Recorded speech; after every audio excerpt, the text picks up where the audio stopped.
Hello, in this video I'm gonna show you how to connect two devices at the same time to your Sony WH-1000XM5.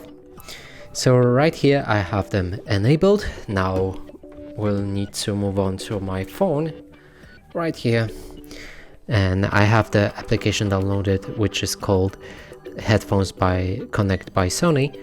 Now we can move to the sound system, and here we can see connect to two devices simultaneously. Now enable it, click OK. Your device will disconnect from this phone and it will reconnect automatically. If not, click connect and that way you'll be connected again. Now let's move again to the system and make sure that this setting is enabled. Here I have a MacBook and I'm gonna show you two of the devices at the same time. And now let's try connecting to the headphones via MacBook as well.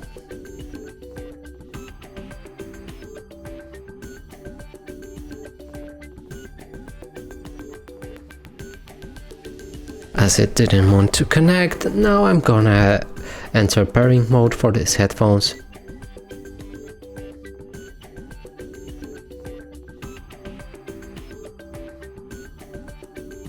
We can see them right here, connect. And now they are connected on both of the devices. Here I have them on my phone and on the MacBook as well. And that's it for this video. Hope you like it. Please consider subscribing to our channel, leave a like and a comment below.